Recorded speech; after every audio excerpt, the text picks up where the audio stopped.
Thank you very much, Mr. Chairman. Congressman Bishop, Mr. Edgar, congratulations on your nomination. Thanks for being here. It's great to see you both here.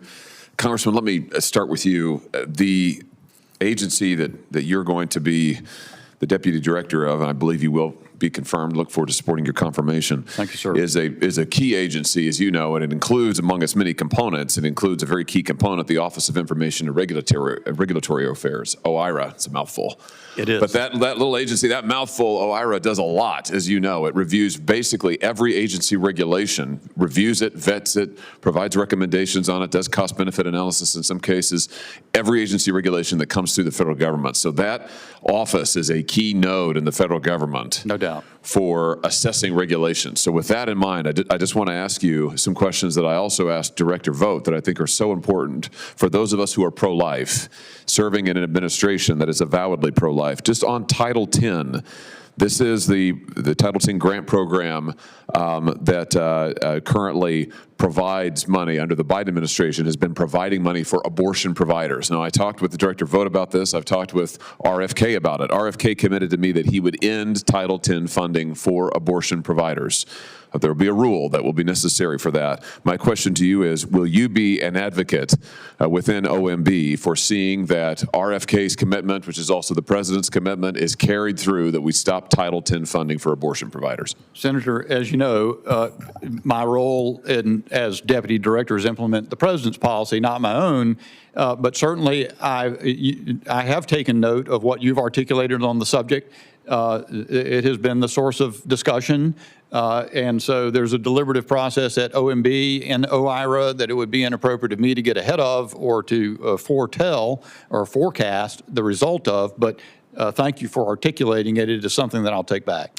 Good. I just want to drill down on this, though, because this is very important, and I don't think this is in doubt. The HHS Secretary, now confirmed and sitting, has said under oath that he will overturn the current rule and put back in place President Trump's rule on Title 10 funding. The President himself has said he does not support Title 10 funding going to abortion providers. So I guess another way to ask you this question is, let me put it to you this way. Do you support the President's policy, implemented into law in his first term, articulated again since then, articulated again now by his current HHS Secretary, that Title 10 funding should not flow to abortion providers? Let me ask it that way. In my view, the purpose of OMB and my purpose as Deputy Director will be to implement the President's policy. Okay, good. Let me ask you about the Hyde Amendment. Will you work to ensure that all federal agencies fully comply with the Hyde Amendment, which, as you know, is statutory law and has been since 1977? OMB does play a role in ensuring consistency and observing law across the federal agencies, and so certainly, Senator, it'll be an issue we'll give attention to. Oh, great. And that includes, just to be clear, that includes the Hyde Amendment, which is in place and has been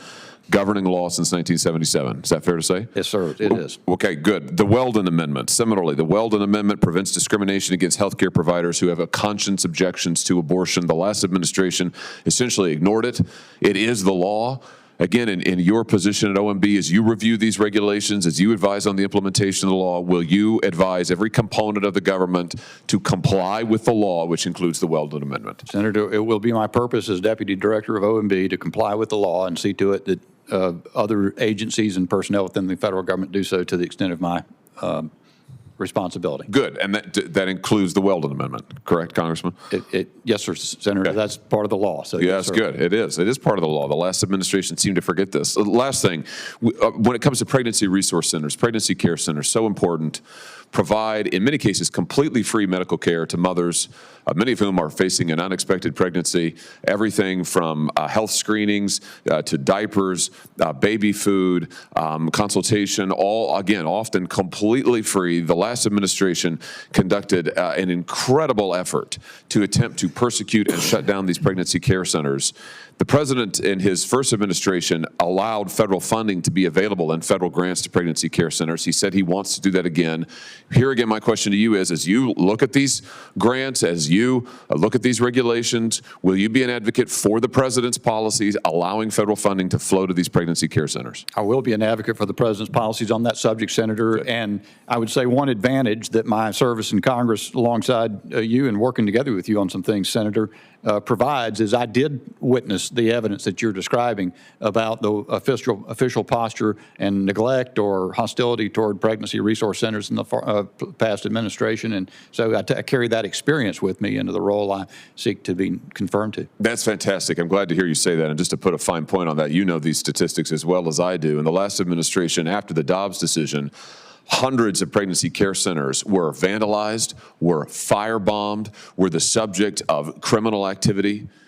And while the last administration abused federal statutes to go persecute pro-lifers who demonstrated peacefully, according to their religious beliefs, they did nothing to protect pregnancy care centers. Nothing. Hung them out to dry, allowed them to be firebombed, vandalized, criminalized, and the rest. It's absolutely outrageous, all while denying them, in many cases, grants for which they qualify under federal law. So your experience on this will be important, I think, and I look forward to you being a strong advocate in the administration. I see my time has sadly expired, and as Senator Paul knows, I always adhere to my time limits. So I'll have some questions for the record for you, Mr. Edgar, and maybe a few more for you, Congressman. Again, thank you both for being here. I look forward to supporting your nominations. Thank you, sir.